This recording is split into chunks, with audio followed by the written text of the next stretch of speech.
My own daughter-in-law told me I was too old and embarrassing to attend her baby shower, then demanded I sign over the $4 million lakefront estate I'd promised her as a wedding gift. She posted on social media about her senile father-in-law who refuses to understand modern family boundaries and gave me a week to transfer the deed or face legal action. What she didn't know was that I didn't just own that lakefront house. I owned the medical practice where she worked, the apartment building where she lived, and the trust fund that paid for her entire lifestyle. Before we jump back in, tell us where you're tuning in from. And if this story touches you, make sure you're subscribed, because tomorrow I've saved something extra special for you. By the next morning, she had nothing left except a very expensive lesson about respect. I'm William Hayes, and for the past 3 years, I've been the quiet grandfather who shops at discount stores, drives a 20-year-old Buick, and apparently embarrasses his daughter-in-law simply by existing. Most people see exactly what Victoria Hayes wants them to see when they look at me. A 72-year-old retired plumber who got lucky inheriting one piece of property from his late wife's family. Someone who wears the same 3 flannel shirts in rotation and brings store-brand cookies to family gatherings where everyone else serves gourmet catering.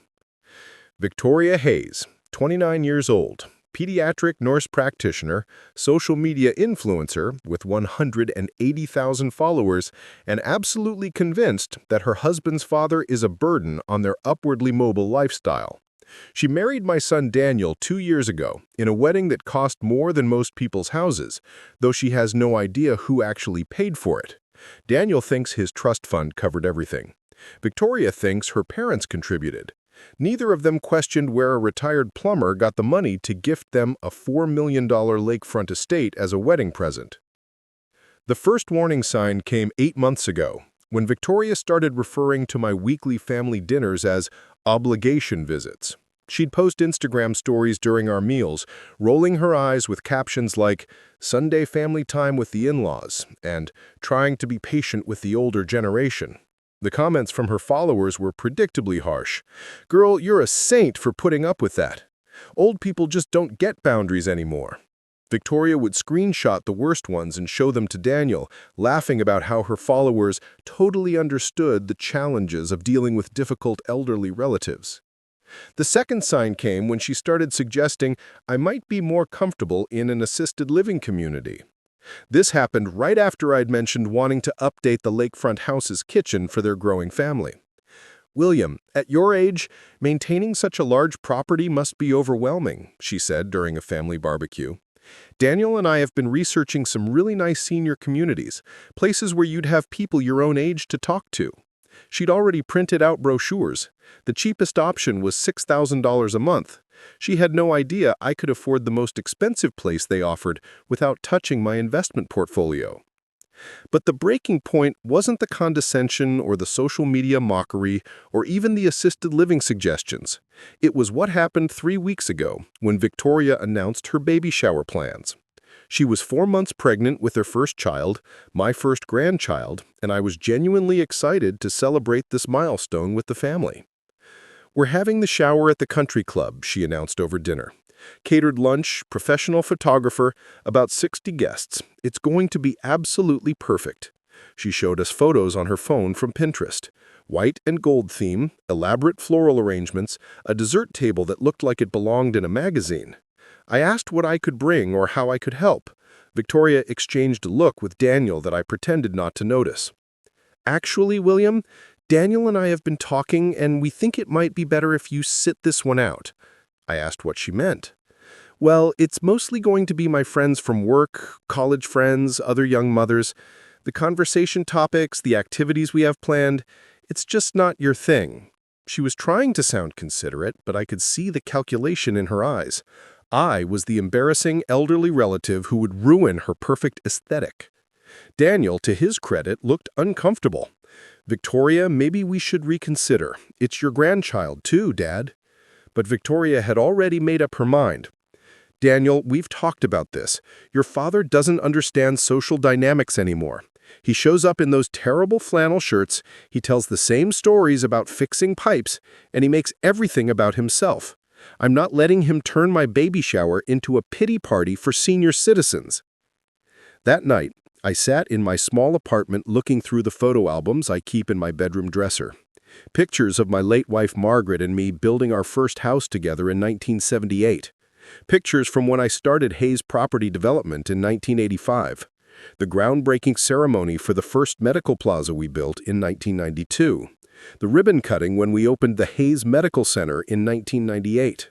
Pictures from the Forbes Small Business Awards ceremony in 2003, where Hayes Property Development was named Regional Developer of the Year. Margaret had always been the face of our business, while I preferred to stay behind the scenes, handling the actual construction and property management. When she passed 5 years ago, I could have stepped into the spotlight, could have maintained the social presence she'd built in the business community. Instead, I chose to become invisible. I wanted to see who my family really was when they thought I had nothing to offer them except stories about fixing pipes. Victoria had no idea that the medical plaza where she worked as a nurse practitioner was owned by Hayes Medical Properties. She didn't know that her salary, along with the salaries of 127 other medical professionals, was paid through my real estate investment trust. She had never questioned why a retired plumber could afford to give his son a $4 million wedding gift, or how I maintained an expensive life insurance policy that would leave Daniel and their future children very comfortable.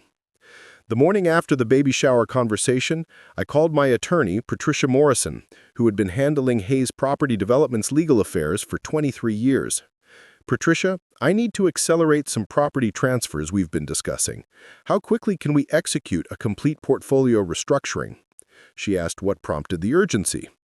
Let's just say it's time for some people to learn the difference between generosity and obligation. The baby shower invitation arrived by text message 3 days later. Not for me, of course, but Daniel forwarded it to show me what I was missing. Victoria had created a beautiful digital invitation with gold script lettering and watercolor florals. Celebrating Baby Hayes, it read, with all the details about the country club venue, the catered lunch, and a request for guests to wear garden party attire in soft pastels. At the bottom, in smaller text, this is an intimate gathering for close friends and contemporary parents-to-be. Thank you for understanding our vision for this special day. Contemporary parents-to-be. Even the invitation was designed to exclude me without saying my name directly. I screenshotted the message and saved it, just like I'd been saving Victoria's Instagram stories about her challenging family dynamics for the past 8 months. The next escalation came when Victoria decided the lakefront house needed immediate renovations to be baby-ready by her due date. She showed up at my apartment unannounced last Tuesday, carrying fabric samples and paint chips like she was doing me a favor. "William, I've been thinking about the house situation," she said, settling onto my couch without being invited. "Daniel and I are going to need to start making some changes to accommodate the baby." I asked what kind of changes she had in mind. Victoria spread her materials across my coffee table with the confidence of someone who believed she was planning her own future home. Well, the nursery obviously needs to be completely redone.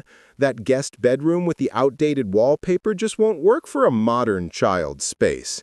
I'm thinking soft sage green with white trim, organic cotton curtains, and a sustainable wood crib set that I found online for only $3,200. Only $3,200 for a crib set. I nodded and asked what else she was planning. The kitchen desperately needs updating. Those appliances must be 15 years old, and the countertops are so dated. I've already gotten quotes from 3 contractors. We can do a complete renovation for about $85,000. Nothing too fancy, just bringing it into this decade. I pointed out that the current kitchen appliances were actually only 5 years old, and the granite countertops had been installed just 3 years ago, right after Margaret passed. Victoria waved her hand dismissively. William, I know you think they're fine, but you have to trust me on this. I'm a healthcare professional. I understand modern standards for child safety and hygiene. These renovations aren't optional if we're going to raise a baby in that house. Preparing and narrating this story took us a lot of time, so if you are enjoying it, subscribe to our channel. It means a lot to us. Now back to the story. Raise a baby in that house, as if the decision had already been made about where they would be living. I asked Victoria who she expected would pay for these extensive renovations. She looked at me like I'd asked a stupid question. Well, it's your house, William. Aren't you responsible for maintaining your own property? Actually, I said, the house was a wedding gift to Daniel and Victoria. I'd signed it over to them 2 years ago. Victoria frowned and pulled out her phone. No, that's not right. Daniel showed me the deed. It's still in your name. We were supposed to transfer it after we got settled, but then we decided it made more sense tax-wise for you to keep ownership until... She trailed off, realizing she was about to say something revealing. Until what? I asked. Victoria's face got tight.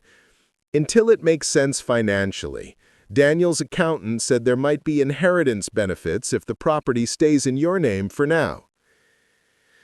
So, they were planning to inherit the house while I was still alive, and they wanted me to pay for renovations to increase the value of their future inheritance. But Victoria wasn't done. She pulled out a folder I hadn't noticed you're carrying. Actually, William, that's what I really came to discuss. Daniel and I have been talking to a family law attorney about formalizing some arrangements.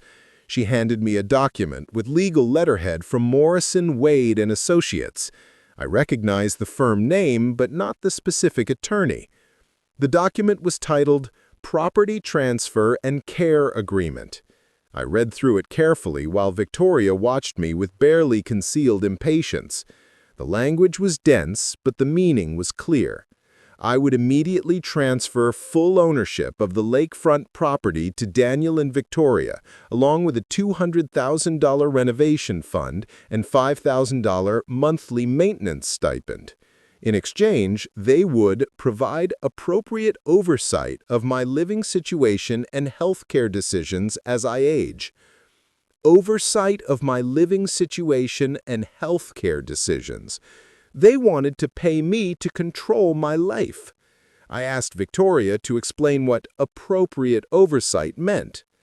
William, let's be honest about your situation. You're 72 years old, living alone in a cramped apartment with no real social connections outside the family. Daniel and I are concerned about your isolation and your ability to make good decisions about your health and finances as you get older. She leaned forward with fake concern. This agreement just formalizes what's already happening. You rely on us for social interaction, we help you navigate complex decisions, and in return, you transfer assets that will eventually come to Daniel anyway. It's really just accelerating the inevitable while ensuring you get proper care. I looked at the signature line where my name was supposed to go, right next to a clause that would give Daniel and Victoria power of attorney over my financial and medical decisions. They wanted complete control of my life in exchange for allowing me to fund their lifestyle upgrades. I asked Victoria how long they'd been planning this arrangement. Her face darkened slightly. William, we've been trying to have this conversation delicately for months, but you keep acting like you don't understand the reality of your situation. You're elderly, you're alone, and you're sitting on assets that could provide security for your son and grandchild. This agreement protects everyone. I asked what would happen if I refused to sign. Victoria's voice got sharp. William, dragging lawyers into this is exactly the kind of paranoid thinking that proves you need family guidance. Daniel and I are trying to protect you, and you're acting like we're your enemies. She stood up, gathering her renovation samples with sharp movements. Fine, but understand that delaying this decision is going to create problems. The baby is coming in 5 months, and we need the house situation resolved. If you won't cooperate voluntarily, we'll have to pursue other legal remedies. And William, I'd think very carefully about making this difficult. Daniel might start questioning whether someone who refuses reasonable family arrangements should be trusted around a newborn grandchild. The threat was unmistakable. Sign over my assets and submit to their control or lose access to my grandchild entirely. After she left, I sat with the legal documents and realized that Victoria hadn't just been planning to exclude me from the baby shower, she'd been planning to exclude me from my own life.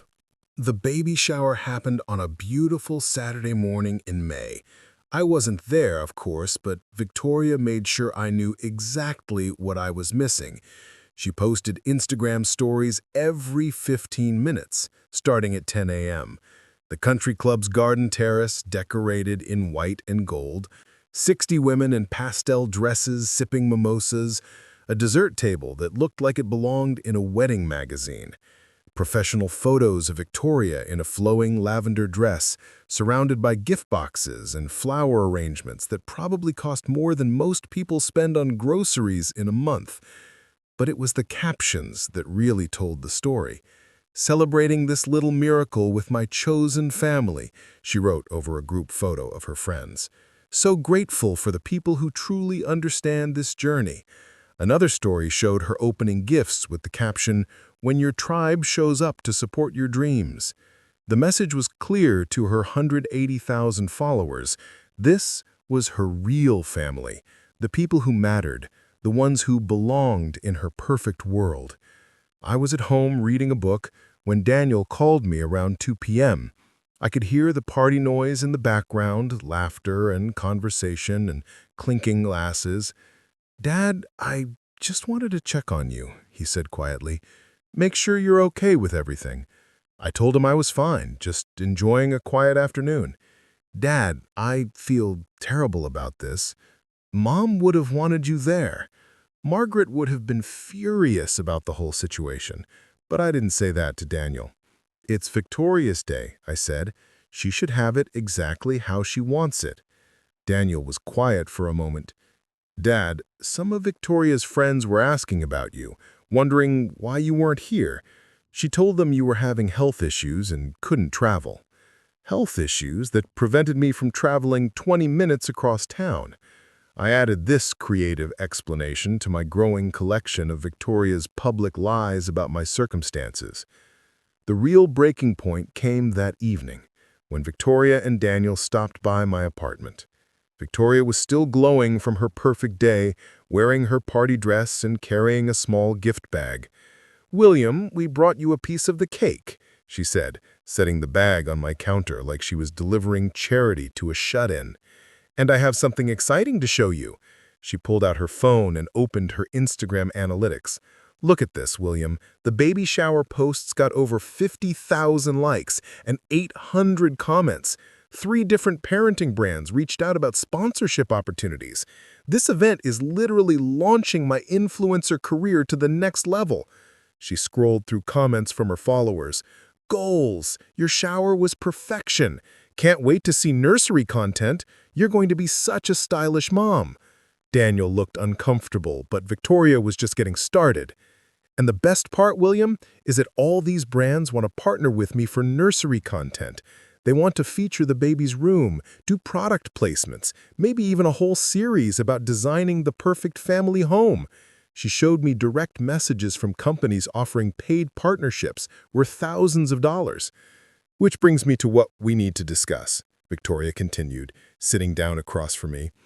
"These brand partnerships are contingent on having the right aesthetic and setting. The companies want to feature a beautiful, modern home environment that represents aspirational family living." She pulled out her folder again, the same one with the legal documents from earlier in the week. "William, I need you to sign these papers tonight.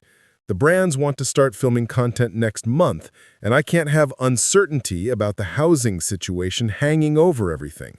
She spread the property transfer documents across my coffee table again. "Daniel's already signed his portions. We just need your signature and we can move forward." I looked at Daniel, who was staring at his hands. "Daniel, you signed papers to take control of my finances and medical decisions?" He looked up with guilty eyes. Dad, Victoria explained that it's just a formality. We're not going to use the power of attorney unless you actually need help making decisions. It's just there for protection. Protection from what? I asked. Victoria answered for him. Protection from the kind of poor judgment that's already affecting your life, William. You're 72 years old, living in a cramped apartment when you could be in a nice senior community. You're isolated and stubborn and making decisions based on pride instead of practical reality. She leaned forward with her phone still in her hand. And frankly, William, your refusal to cooperate is starting to impact Daniel's stress levels, which impacts my pregnancy, which impacts your grandchild's health. Is your stubbornness really worth risking your grandchild's well-being? When I didn't immediately reach for the pen, Victoria's mask finally slipped completely. Fine, let me be crystal clear about something, William. Those brand partnerships I mentioned, they're not just about money. They're about establishing my credibility as a parenting influencer. Companies want to work with families that represent success and stability, not families dealing with difficult elderly relatives who create drama. She pulled up another screen on her phone. I've already been in contact with a documentary filmmaker who's interested in following new mothers who are building social media careers. This could be huge for me, William. Life-changing opportunities, but not if I have to constantly manage family dysfunction and explain why my father-in-law is acting irrationally. The threat was getting clearer. Victoria stood up and walked to my window, looking out at the parking lot where my old Buick sat next to Daniel's much newer sedan. You know what my followers would think if they knew the real story, that my husband's father owns a $4 million house but forces his pregnant daughter-in-law to worry about renovations and baby preparations because he's too selfish to do the right thing? She turned back to face me. Or they might think it's even worse than that. They might think you're one of those elderly people who hoards assets while their family struggles, who use property ownership to manipulate and control their adult children. Victoria was building a narrative, crafting the story she would tell if I didn't comply with her demands. William, I'm offering you a chance to be the generous grandfather who stepped up to help his family at the right time. The alternative is being the selfish old man who had to be forced to do the right thing. She sat back down and pushed the pen toward me. Which story do you want your grandchild to grow up hearing about their grandfather? Daniel finally spoke up.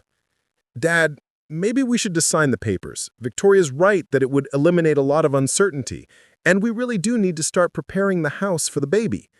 My own son asking me to sign away my assets and my autonomy because his wife had convinced it would be more convenient? But Victoria wasn't done. She pulled out one more document from her folder, something I hadn't seen before. William, I also took the liberty of researching your current living situation. This apartment complex has been cited 3 times in the past year for maintenance violations. The heating system is inadequate, there have been reports of pest problems, and the neighborhood has seen an increase in crime. She slid the document across the table. It was a report from the county health department about substandard housing conditions at my apartment complex, along with police statistics showing petty crime in the surrounding area. Daniel and I are concerned that you're not safe here. As your family, we have a responsibility to ensure you're in an appropriate living environment. The implication was clear. Sign the papers and move out voluntarily, or they would use the housing conditions as evidence that I was incapable of making good decisions about my own welfare. They were building a case for legal guardianship, using my own living situation against me.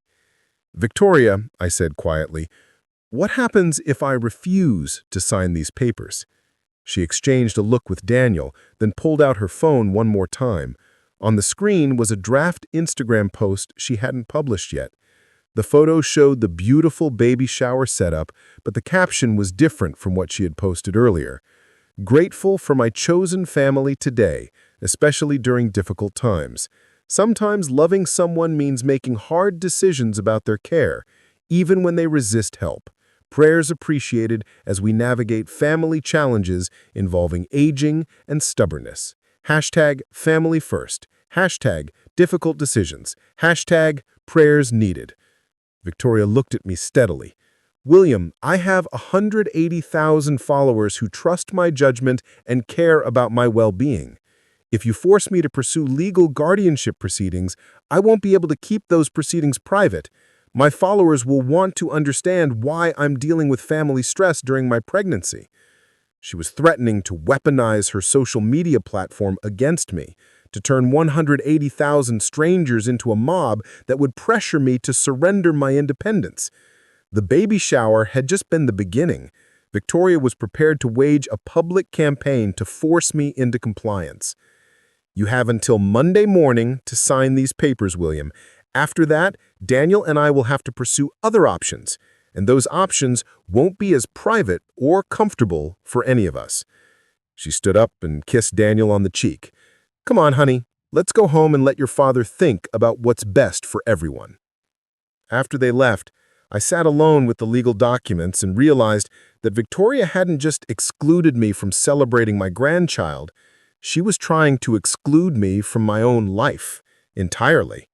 Monday morning came with 3 phone calls that would change Victoria's world forever. I was sitting in my kitchen at 6 a.m., drinking coffee and watching the sunrise, when I dialed Patricia Morrison's direct line. She answered on the second ring, sounding alert despite the early hour. Patricia, it's William Hayes. I need you to execute the Hayes Foundation transfer we discussed. All assets, effective immediately. She asked if I was certain about the timing. Completely certain. And Patricia, I need you to prepare termination notices for all current trust beneficiaries. They'll need to be served by 10 a.m. The second call went to Dr. James Mitchell, Chief Administrator at Hayes Medical Center. James, effective immediately, I'm implementing the transition plan we've had on file since 2019. Hayes Medical Properties is transferring all facility management to Brookside Healthcare Group. All current staff contracts will be honored, but under new ownership. Dr. Mitchell understood immediately. He'd been expecting this call for years, knowing that eventually I would want to step back from active property management. William, what about the staff who aren't aware of the ownership structure? Should we prepare them for the transition? I told him that would be handled through normal HR channels, but some employees might be particularly surprised by the news. The third call was to Jennifer Walsh. Jennifer, I need you to coordinate with Patricia Morrison on the Lakefront Drive property sale. Harrison Development Group's offer is accepted, but I want to modify the possession timeline. New residents need to vacate within 72 hours, not 30 days.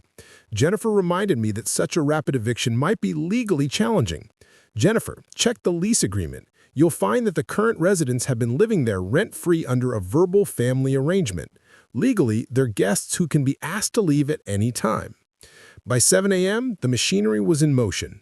By 8 a.m., Victoria's Monday morning was about to become very different from what she'd planned.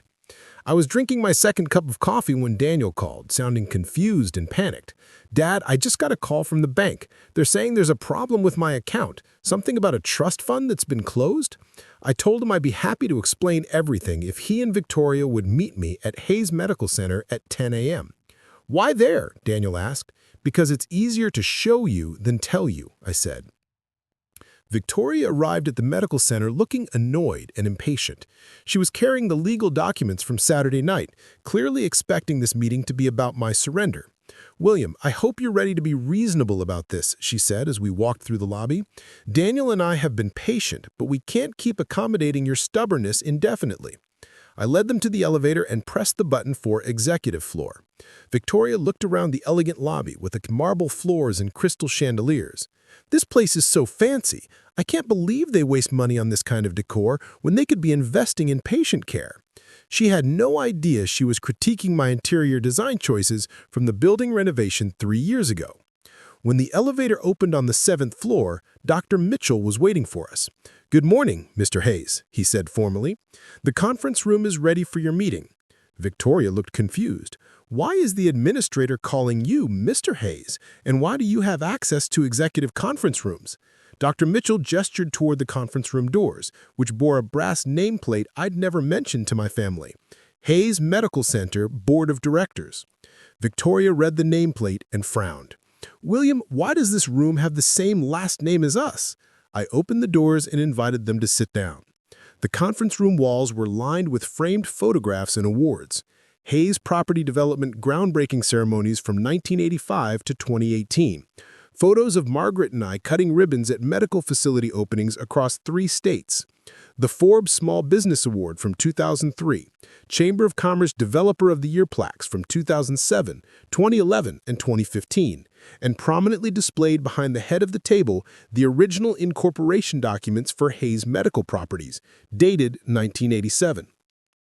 Victoria was staring at the wall like she was reading a foreign language. William, I don't understand. What is Hayes Property Development? I walked to the head of the table and pulled out the folder I had prepared for this meeting. Inside were 33 years of business documents, financial statements, property acquisition records, and development contracts.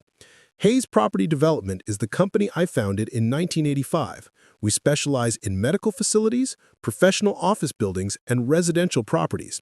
Current portfolio value is approximately $127 million.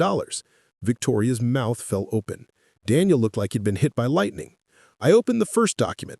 This is the original deed for Hayes Medical Center, purchased in 1987 for $2.3 million. Current assessed value is $18.7 million. Victoria was reading over my shoulder, her hands shaking slightly. The medical plaza where you work, Victoria, is owned by Hayes Medical Properties. Your salary has been paid through my real estate investment trust for the past 4 years. Victoria sat down hard in one of the conference room chairs. That's not possible. I work for Dr. Patterson. He owns his practice. Actually, I said, Dr. Patterson leases his space from Hayes Medical Properties. I pulled out another document. Here's his lease agreement. Monthly rent is $12,000, which covers his suite, parking, and shared facility maintenance. Daniel found his voice. Dad, are you saying you own this entire medical center? Not just the medical center, I explained. I opened my laptop and pulled up the Hayes Property Development Portfolio website. We own 17 medical facilities, 43 office buildings, 92 residential rental properties, and 12 commercial developments across California, Nevada, and Arizona. The screen showed property photos and financial data that made Victoria's Instagram lifestyle look modest by comparison. Current monthly rental income is $847,000. Average annual property appreciation is 8.3%. Total employees across all properties is 342. Victoria was staring at numbers that represented more money than she'd ever imagined. And Victoria, remember Maria Santos, the home health aide you arranged to check on me? She works for Hayes Home Care Services, the subsidiary I created in 2016. Her salary is also paid through my business operations. Victoria looked like she was going to be sick. I pulled out another document. This is the deed transfer for the lakefront property I gave you as a wedding gift. Purchase price in 2019 was $3.2 million. I bought it specifically for Daniel and Victoria, renovated it for $400,000, and transferred it as a gift. Victoria was reading the deed with growing horror. But William, this deed shows the property is still in your name. The transfer was never completed. Correct, because the transfer was contingent on certain conditions that were never met. I opened the original documentation Patricia had prepared. The transfer would be finalized when Daniel and Victoria demonstrated appropriate appreciation and family commitment. Given recent events, those conditions haven't been satisfied. Victoria's phone started buzzing with notifications. She looked at it and went pale. William, I'm getting messages from my followers about some kind of news story, something about Hayes Medical closing? Actually, I said, Hayes Medical isn't closing. It's been sold to Brookside Healthcare Group. The sale was finalized 1 hour ago. Dr. Mitchell cleared his throat. Mrs. Hayes, I should inform you that your employment status will need to be reviewed by the new management team. All staff contracts are being evaluated for compatibility with Brookside's operating standards. Victoria stared at him. Are you saying I might lose my job? Dr. Mitchell looked uncomfortable. I'm saying that personnel decisions are now outside of Hayes Medical Properties' control. Victoria turned to me with growing panic. William, you sold the medical center where I work without telling me? I sold all Hayes Medical Properties to facilitate my retirement planning. The sale had been under consideration for 2 years, but recent events had accelerated the timeline. What recent events? Daniel asked. I looked at both of them sitting across the conference table, surrounded by evidence of the business empire they'd never bothered to learn about. The events where my daughter-in-law tried to gain legal guardianship over my finances and medical decisions, while threatening to use social media to force my compliance. Victoria's face went white. William, those papers were just precautionary. We weren't actually going to use them unless you needed help. I opened another folder. Inside were printouts of every Instagram story Victoria had posted about me over the past 8 months. Screenshots of her followers' comments calling me a burden and an embarrassment. Photos of the baby shower with captions about her chosen family. Victoria, you gave me until this morning to sign papers transferring my assets to you and giving you control over my life. You threatened to weaponize your social media followers against me if I refused. I spread the screenshots across the table. These are the posts where you encouraged 180,000 people to view your elderly father-in-law as an obstacle to your happiness. Victoria was reading her own posts like she was seeing them for the first time. William, I never meant for people to think badly of you. I was just sharing my experience as a young wife dealing with family challenges. The family challenges that included trying to steal my property and control my medical decisions while having no idea who was actually paying for her lifestyle. I closed the laptop and looked at both of them. Daniel, Victoria, as of this morning, the lakefront property has been sold to Harrison Development Group for $4.2 million. You have 72 hours to vacate the premises. Daniel's voice came out as a whisper. Dad, you sold our house? I sold my house, I corrected, the house I bought, renovated, and maintained while you lived there rent-free for 2 years. Victoria started crying. William, where are we supposed to go? I'm 6 months pregnant. We can't just find a new place in 72 hours.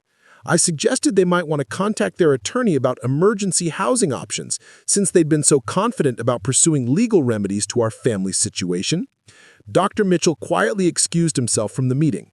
Victoria and Daniel sat in stunned silence, staring at 33 years of business success they'd never bothered to learn about. Finally, The story exploded across social media within hours, not because Victoria posted about it, but because someone at Hayes Medical Center had recognized the drama unfolding in the executive conference room and shared it with local news outlets. By Tuesday afternoon, the headline, Grandfather Reveals $127 million Empire After Family Tries to Control His Life, was trending on 3 different platforms. Victoria's Instagram account, which had 180,000 followers that morning, was hemorrhaging subscribers by the thousands. Her carefully curated posts about pregnancy lifestyle and family dynamics now looked like evidence in a case study about entitlement and elder abuse. The comments on her recent posts were brutal. Imagine trying to steal from your own family. This is what happens when influencers think they're more important than reality.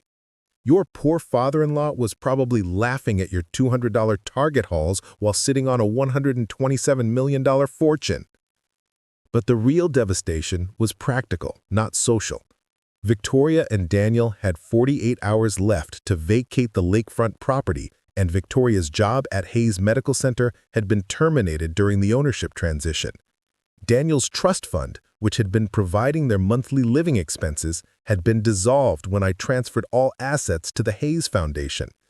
They were facing homelessness with a baby due in 3 months and no source of income. I spent Tuesday afternoon in my small apartment fielding calls from reporters who wanted to interview the secret millionaire grandfather about family dynamics and elder rights. I declined all interviews. This wasn't about publicity or vindication. It was about consequences and learning. Wednesday morning, Daniel showed up at my apartment alone. He looked like he hadn't slept in days, wearing wrinkled clothes and carrying a single suitcase. "Dad, can we talk?" he asked quietly. I invited him in and made coffee while he sat at my small kitchen table, staring at his hands. "Dad, I need to ask you something, and I need you to tell me the truth," he said finally. "Did you plan this?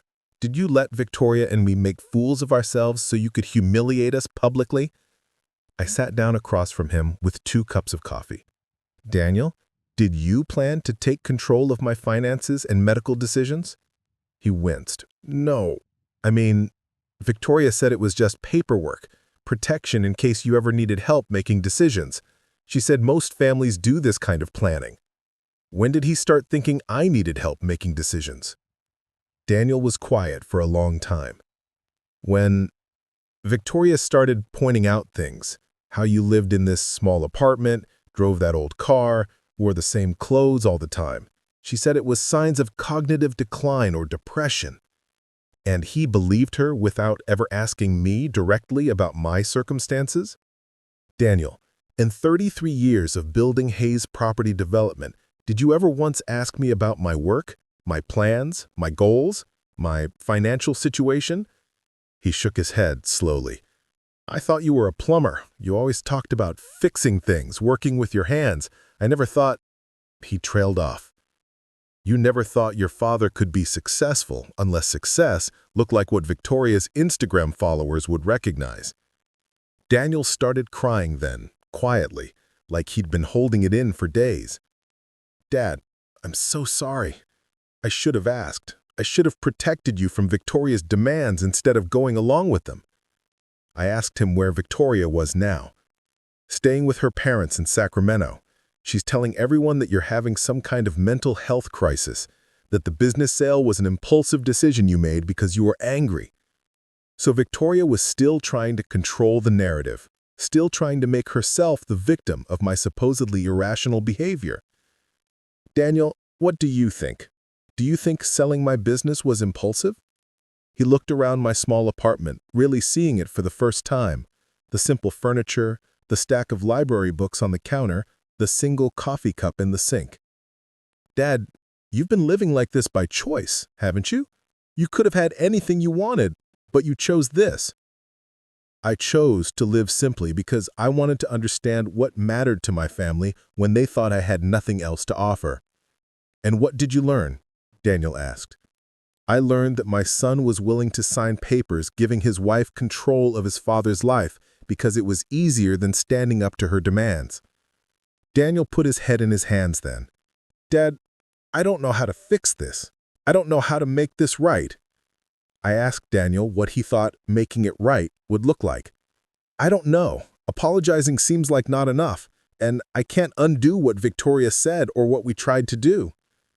Actually, I said, apologizing is exactly enough. Not apologizing to get something back, not apologizing to fix consequences, but apologizing because you understand that what happened was wrong. Daniel, do you understand why I reacted the way I did? Because Victoria tried to take everything from you while convincing everyone that you were the problem. Because we threatened your independence and dignity while using your own money to fund our lifestyle. And because his own son had been willing to participate in that process without asking basic questions about whether it was right or necessary. Dad, is there any way you could help us find somewhere to live until the baby comes? I know we don't deserve it, but Victoria is pregnant and we have nowhere to go. I asked Daniel what he thought would happen if I rescued him from this situation. Would he learn anything about the consequences of his choices? Or would he just learn that Dad would always fix things when they got difficult? Daniel was quiet for several minutes, thinking. Finally, he said, I need to figure this out myself, don't I? I need to get a job, find us an apartment, take responsibility for the mess we created. I asked him why he thought that was necessary. Because if you fix this for me, I'll never really understand how badly we screwed up, and Victoria will never understand that actions have consequences. 4 weeks later, Daniel called me from a one-bedroom apartment in Riverside, 40 miles inland from the lakefront property they'd lost. He'd gotten a job as a construction supervisor with a commercial building company, work that paid decent wages, but required him to start at 6 a.m. and come home exhausted every day. Victoria was working part-time as a nurse at a community clinic, her influencer career effectively over after the public scandal. Dad, I wanted you to know that Victoria and I have been talking, really talking, not just her telling me what to think. I asked what they were discussing. About respect, about assumptions, about what we put you through. He paused. Victoria wants to apologize to you in person, but She's afraid you won't see her. I asked Daniel what Victoria understood now that she hadn't understood before. She understands that trying to control your life wasn't about protecting you or helping our family. It was about getting what she wanted and using your age as an excuse to take it. And what did Daniel understand now? I understand that I let someone else make decisions about my father's dignity because I was too lazy or too scared to ask hard questions. 2 weeks later, Victoria called me herself. Her voice was different, smaller, without the confidence that had characterized all our previous conversations. "William, I know you have every right to hang up on me, but I need to tell you some things." I told her I was listening. "I need to tell you that I'm sorry. Not sorry because I got caught or because there were consequences, but sorry because what I did to you was wrong." She took a shaky breath. "I tried to take away your right to make decisions about your own life. I tried to use your age and my pregnancy to manipulate you into giving up your independence. And I encouraged other people to see you as a burden instead of a person who deserved respect." Victoria's apology continued for several minutes, specific and detailed about each way she had violated my dignity and autonomy.